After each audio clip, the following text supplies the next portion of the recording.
Welcome to the Work Trends Podcast, brought to you by Talent Culture. I'm your host, Megan M. Bureau.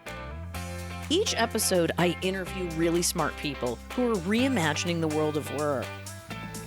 Be sure to stay current with all of our insightful podcasts by visiting our page at Talent Culture Work Trends on Apple Podcast or Spotify. And of course, you can listen at talentculture.com on the podcast page. Today, we are joined by Jeff Fettner, Senior Director of Product Management at SAP SuccessFactors.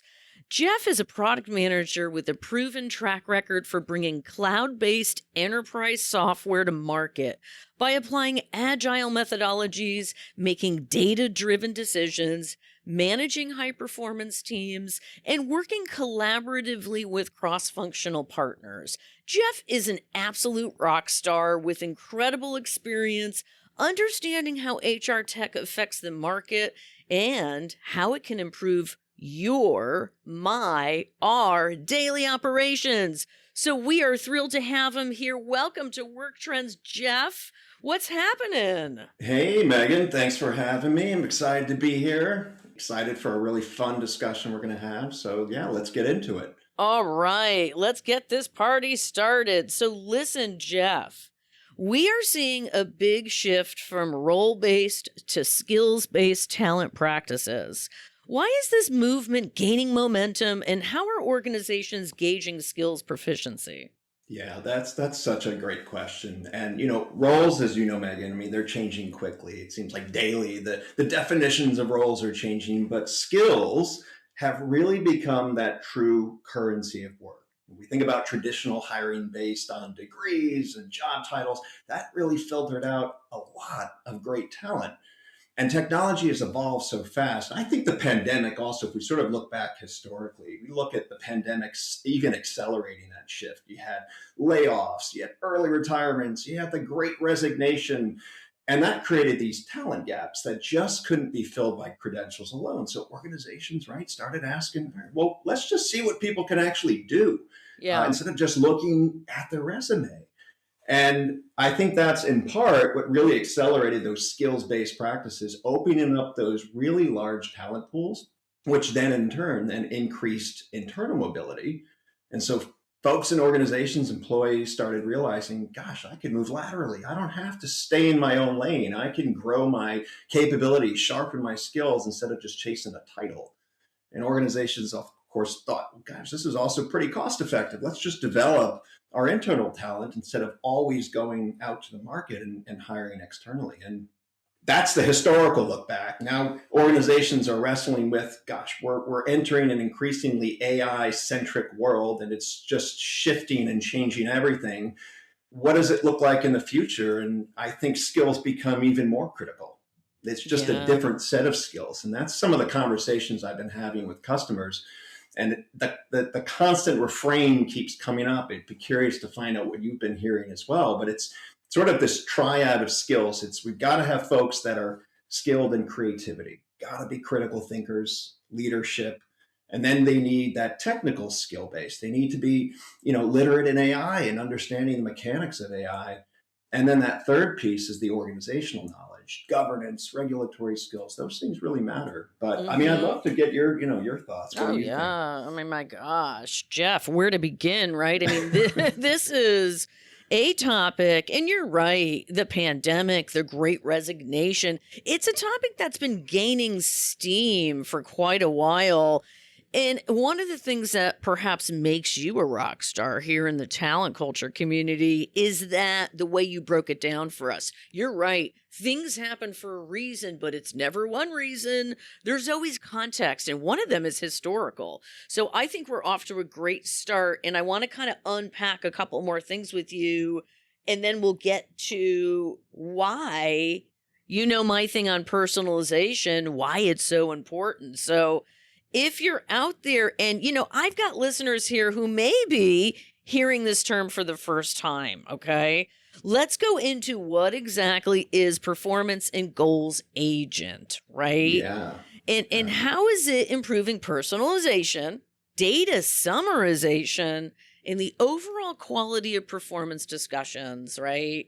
That's what I want to unpack next. And then we'll talk feedback. We'll talk, right? Like that whole thing of like employees want more meaningful feedback. What does that mean?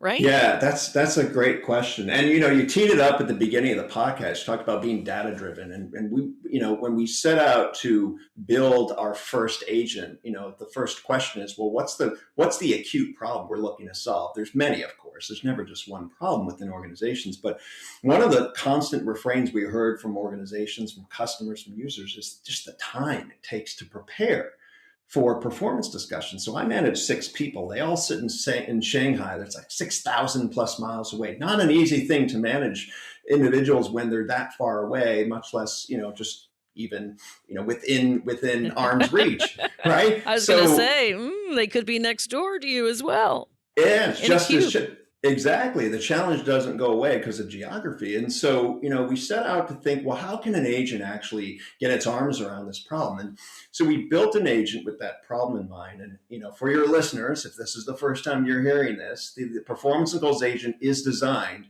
to help managers prepare quickly and effectively for these discussions. So it does a great job of tapping into rich talent data. So if you think about best practice, I get asked, Jeff, what's the best practice for talent? And I say, well, it just depends on, what your goals are. But generally, you want to create this culture of feedback. That's how people typically grow and get better at what they do is you have a culture of giving and requesting feedback. You have some goals. Maybe have a couple of check-ins, do a mid-year review every once in a while. And the benefit of the agent is it uses its reasoning capabilities to give dynamic answers to managers' questions. So if I can go and ask the agent, help me prepare for my upcoming performance discussion, it's going to go into its toolkit and pull out what it believes are the best responses based on the amount of data it has access to. So that's continuous feedback and goals and mid-year reviews. And what's kind of nice about this, so we set out on the AI journey, years ago, and we took an embedded AI approach. This is when, LLM started to become really in vogue, late 2022. And then the agentic craze started happening. And the beauty about the agent is it's this non-deterministic approach. So, you can ask the question, it just is so easily adaptable and responsive to questions as opposed to following a more predetermined script. So we're excited. You can tell by my energy level, without coffee. Yeah, I'm excited and hyped up about it. No coffee?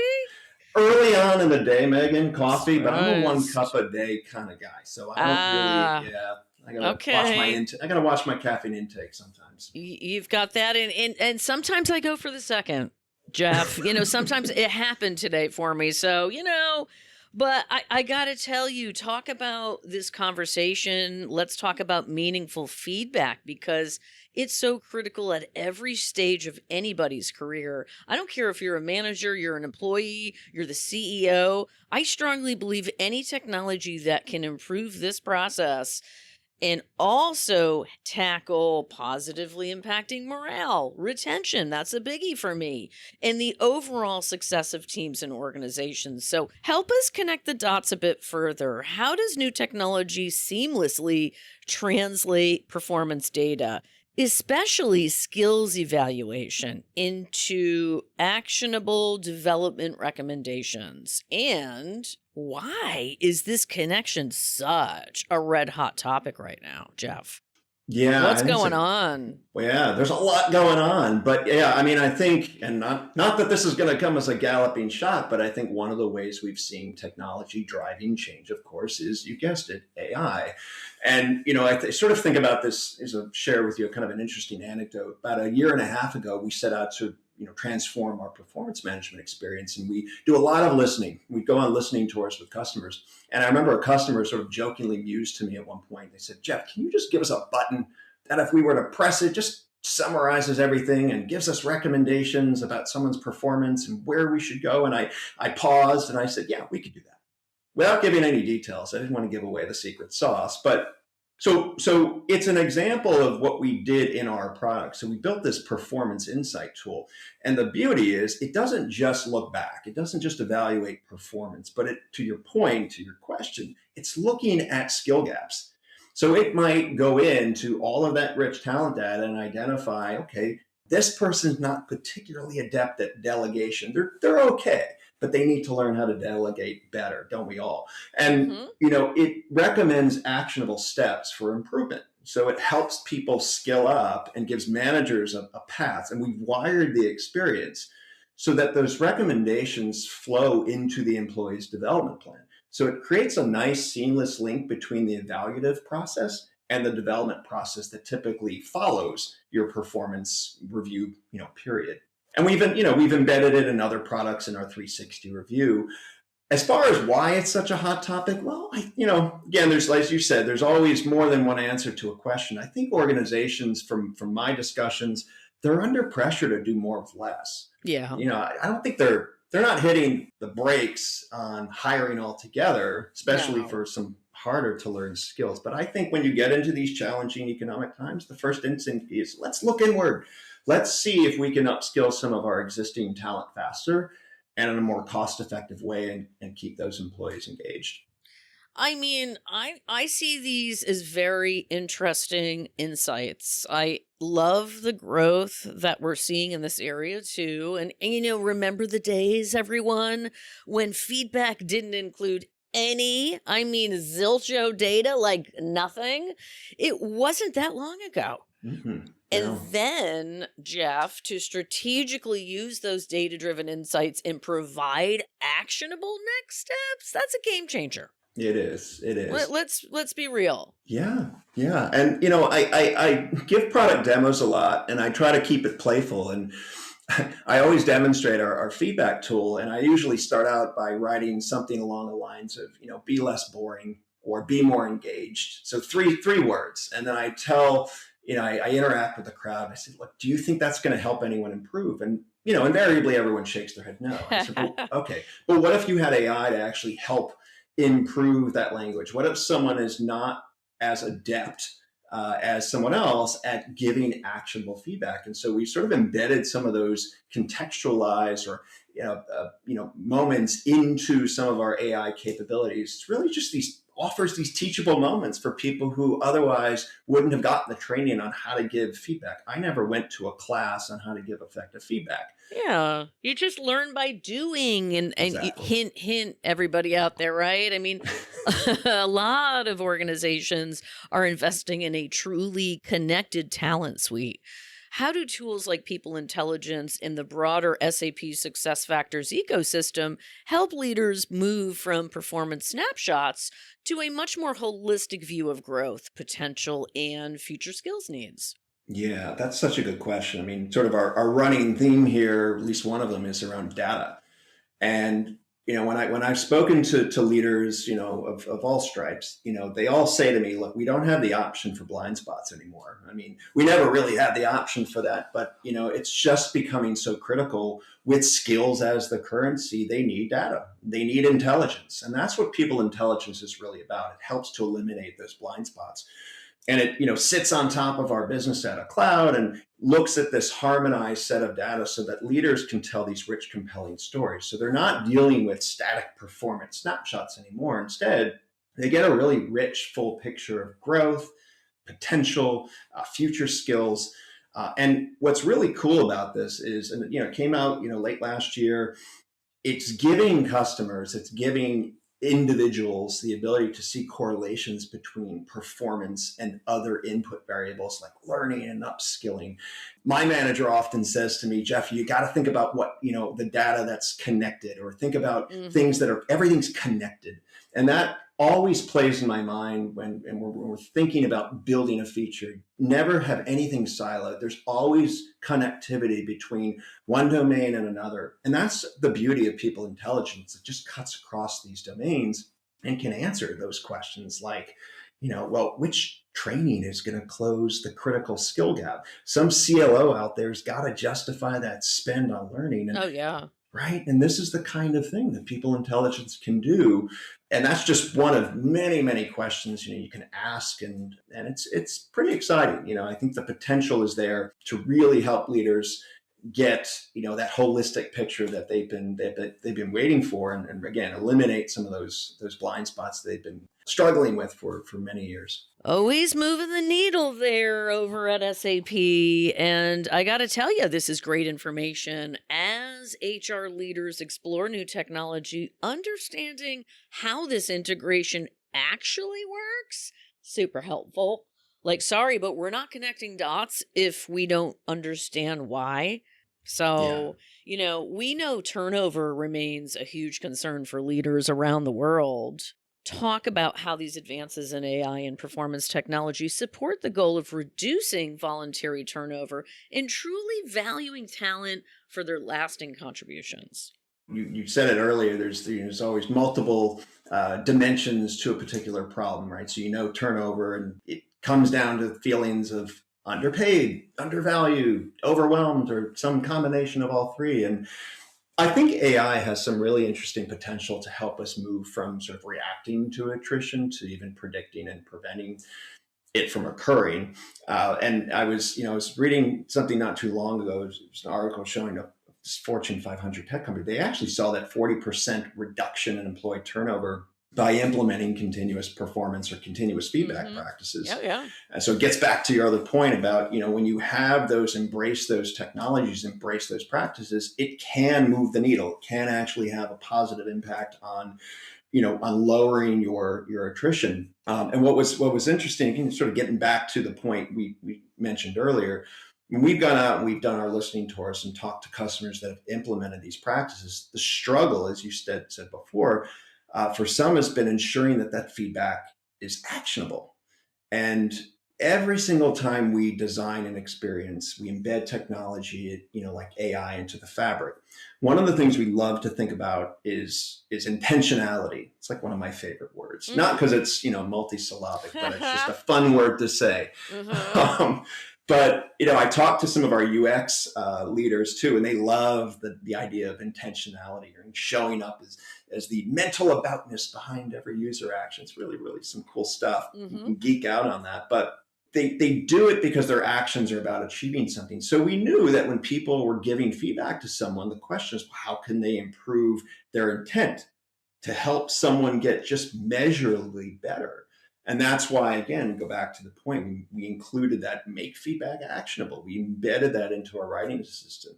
Even thinking beyond some of the embedded AI, there's still, I think, a lot of potential for AI to lean into so many other areas. Signal detection is another interesting area, spotting burnout.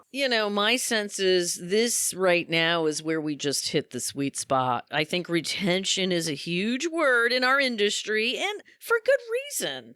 But what we're really focusing on here is using technology to improve the culture and employee experience, which is always a win in my book. Breaking news. So I got to tell you, finally, we get to the last question. We have been, time flies and we're having fun. It does. As we look ahead, Jeff, how do you see AI reshaping performance management in the next few years, especially when it comes to making these conversations more human, more meaningful, and more development focused? Yeah, gosh, the 64,000, the $1 million question, the one that keeps me up at night. If I'm going to have a sleepless night, it's usually going to be about, well, how is AI No. reshaping performance management?